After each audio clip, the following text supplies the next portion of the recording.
बिस्मिल्लाहिर्रहमानिर्रहीम। अस्सलाम वालेकुम स्टूडेंट्स, उम्मीद है आप सब खैरियत से होंगे। तो students, without wasting the time आज का लेक्चर हम करते हैं start. Let's do it. Students, lecture start करने से पहले आपसे एक रिक्वेस्ट है कि अगर अभी तक आपने यूट्यूब चैनल को सब्सक्राइब नहीं किया तो इसे सब्सक्राइब करें, इस वीडियो को लाइक करें और अपने दोस्तों के साथ शेयर ज़रूर करें। तो स्टूडेंट्स, आज हम वेव की वेलोसिटी, फ्रीक्वेंसी और वेवलेंथ में रिलेशनशिप को जो है वो डिस्कस करेंगे। यानी किसी वेव की वेलोसिटी, फ्रीक्वेंसी और वेवलेंथ में क्या ताल्लुक होता है, ये हम जो है वो आज डिस्कस करेंगे। ठीक है। तो स्टूडेंट्स, सबसे पहले आपको पता होना चाहिए वेव या वेव मोशन क्या होती है। ठीक है। इसके लिए मैं आपको एक एग्जाम्पल दूंगा। ठीक है। इसके लिए फर्ज कर लें हमारे पास ये एक वाटर टब है। ठीक है।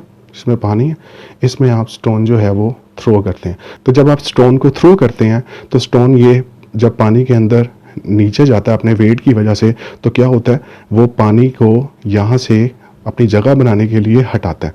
ठीक है। तो आप कह सकते हैं कि यहाँ पे जो है वो पानी की सतह पे एक छोटा सा गड़ा बन जाता है और ये जो पानी यहाँ से डिस्प्लेस होता है वो लेफ्ट राइट जाता है। ठीक है। राइट साइड पे जो पानी की अमाउंट ऐड होगी वो क्या करेगी, यहाँ से पानी की सतह को थोड़ा सा बुलंद कर देगी। ठीक है। और ये जो सतह पानी की यहाँ से बुलंद हुई है, ये सतह, ठीक है, ये राइट और लेफ्ट, राइट पे तो डाउन चलेगी वाटर सरफेस, लेकिन यहाँ से भी थोड़ी सी मिकदार जो है वो पानी की इसमें शामिल होगी। तो ये जो इसके साथ वाली सतह होगी पानी की, वो यहाँ से थोड़ा सा जो है नीचे चली जाएगी।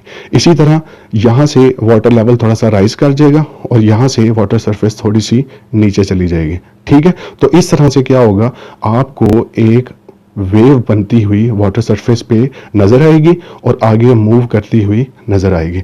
तो स्टूडेंट्स, यहाँ पे एक बात समझ लें कि वेव्स जब प्रोड्यूस हो रही होती हैं पानी की सतह के ऊपर, तो बेसिकली वो जो डिस्टर्बेंस स्टोन ने क्रिएट किया था वाटर सरफेस के ऊपर, उसको अपने साथ मीडियम की उस प्लेस से दूसरी प्लेस तक जो है वो कैरी कर रही होती हैं। मीडियम के पार्टिकल्स जो हैं वो अपनी जगह नहीं छोड़ते, बल्कि वो अपनी उसी पोजीशन के अप एंड डाउन क्या करते हैं, वाइब्रेट करते हैं। और ये जो डिस्टर्बेंस है वो मीडियम के एक हिस्से से दूसरे हिस्से में वेव्स की शक्ल में आपको मुंतकिल होता हुआ नजर आता है। तो हम ये कह सकते हैं कि बेसिकली वेव या वेव मोशन वो किसी मीडियम में पैदा होने वाला एक डिस्टर्बेंस है, एक खलल है, जिसमें मीडियम के पार्टिकल्स अपनी वस्ती पोजीशन या मेन पोजीशन के ऊपर नीचे मतवातर क्या करते हैं, कॉन्टिन्यूसली क्या करते हैं, वाइब्रेट करते हैं। और ये खलल मीडियम के एक हिस्से जहां पे वो पैदा होता है और उससे अवे तमाम दूसरे हिस्सों तक क्या होता है, मुंतकिल होता है। यानी अगर आप सेंटर पे स्टोन फेंकेंगे तो सर्कुलर फॉर्म में वेव्स बनती हुई आपको नजर आएंगी और उस जगह पर जहां पर डिस्टर्बेंस क्रिएट हुआ था उसे अवे मूव करती हुई आपको एक खास स्पीड के साथ नजर आएंगी। ठीक है। वो जो वेव्स प्रोड्यूस होती है उनकी एक खास स्पीड होती है, खास ही फ्रिक्वेंसी होती है और एक खास ही उनकी वेवलेंथ होती है। ठीक है।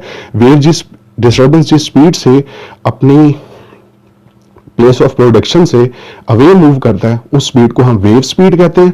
और किसी पॉइंट से गुजरने वाली वेव्स की तादाद को, यानी एक सेकंड में किसी जगह से जितनी वेव्स जो गुजरती हैं या जितनी वेव्स पैदा होती हैं या जितनी वेव्स कंप्लीट होती हैं, ठीक है, उस तादाद को हम क्या कहते हैं, frequency. The number of waves पर सेकंड इज कॉल्ड फ्रीक्वेंसी। यानी एक वेव, एक पूरी वेव की जो लेंथ होती है उसे हम वेव लेंथ कहते हैं। ठीक है। और एक वेव को कंप्लीट होने के लिए जो टाइम रिक्वायर्ड होता है उस टाइम को हम टाइम पीरियड कहते हैं। तो इन्हीं तीन क्वांटिटीज के दरमियान जो रिलेशनशिप है वो हमने क्या करना है, वेव इक्वेशन की शक्ल में हमने मालूम करना, जो कि इक्वल होती है v is equal to f lambda के। ठीक है। ये डिराइव करेंगे अब हम। तो स्टूडेंट्स, जैसा कि हमें स्पीड का फॉर्मूला पता है, क्या होता है स्पीड का formula, v is equal to s by t. First कर लेते हैं एक वेव है, ठीक है, जो v वेलोसिटी के साथ जो है इस डायरेक्शन में ट्रेवल कर रही है। ठीक है। v स्पीड के साथ या v वेलोसिटी के साथ इस डायरेक्शन में ट्रेवल कर रही है। या हम ये कह सकते हैं कि एक डिस्टर्बेंस वेव की शक्ल में स्पीड v के साथ जो है वो क्या कर रहा है, ट्रेवल कर रहा है मीडियम की एक प्लेस से दूसरी प्लेस तक जाने के लिए। ठीक है। तो फर्स्ट कर लेते हैं कि अगर ये डिस्टेंस जो है लैम्डा के इक्वल हो जाए, डिस्टेंस लैम्डा का इक्वल कैसे होगा?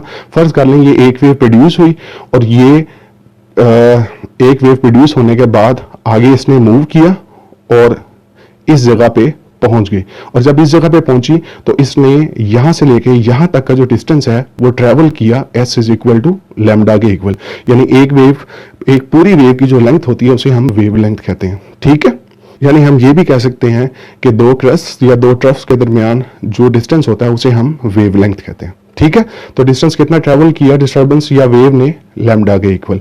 और जैसा कि उसने डिस्टेंस एक वेव के इक्वल कंप्लीट किया तो हम कह सकते हैं कि एक वेव यहां पर मुकम्मल हुई, क्योंकि डिस्टेंस कितना ट्रेवल किया वेव ने? वेव लेंथ के इक्वल ट्रेवल किया, तो वेव एक कंप्लीट होगी। और एक वेव कंप्लीट करने के लिए जो टाइम रिक्वायर्ड होता है उस टाइम को हम क्या कहते हैं? Time period. और इसको हम किससे रिप्रेजेंट करते हैं? कैपिटल टी से। तो ये दोनों वैल्यूज इस अगर हम अबव फॉर्मूले में सब्स्टिट्यूट करें तो यहां से जो v है वो क्या आ जाएगा? लैम्डा बाय कैपिटल टी के इक्वल आ जाएगा। ठीक हो गया। अब यहां से मैं अगर इसको लैम्डा को सेपरेट कर दूं तो यहां पे 1/t बच जाएगा, लैम्डा सेपरेट हो जाएगा।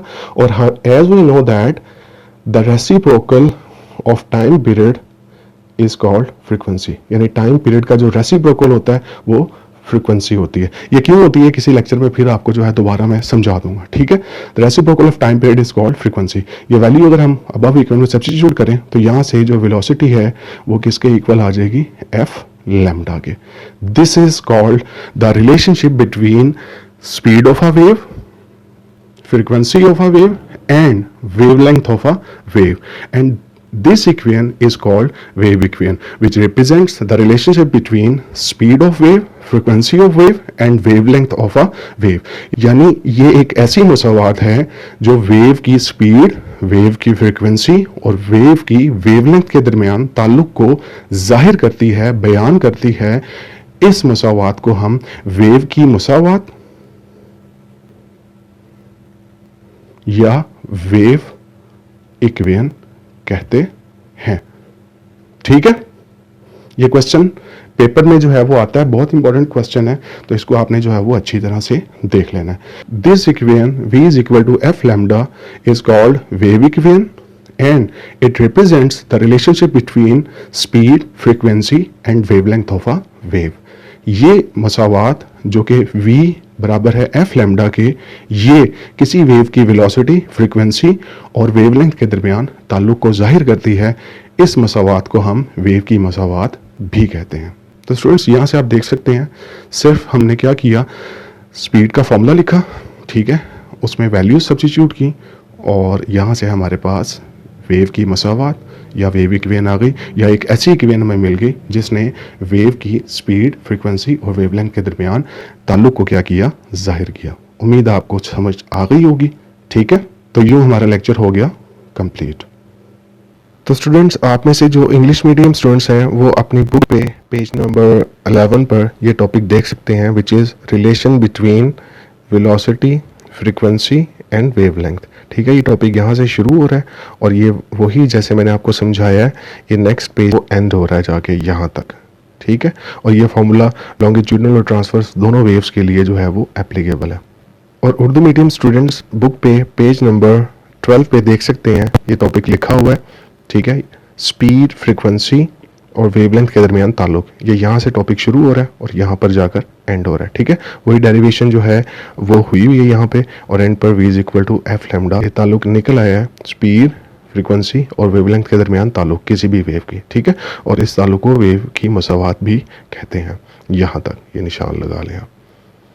स्टूडेंट्स, उम्मीद है आपको लेक्चर की अच्छी समझ आई होगी, और अगर आपको लेक्चर की अच्छी समझ आई हो और वीडियो पसंद आई हो तो इस वीडियो को लाइक करें, कमेंट सेक्शन में अपनी कीमती राय ज़रूर दें और इस वीडियो को अपने दोस्तों के साथ शेयर करें।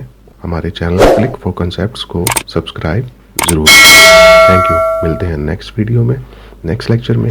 तब तक के लिए दीजिए इजाज़त। अल्लाह हाफिज़।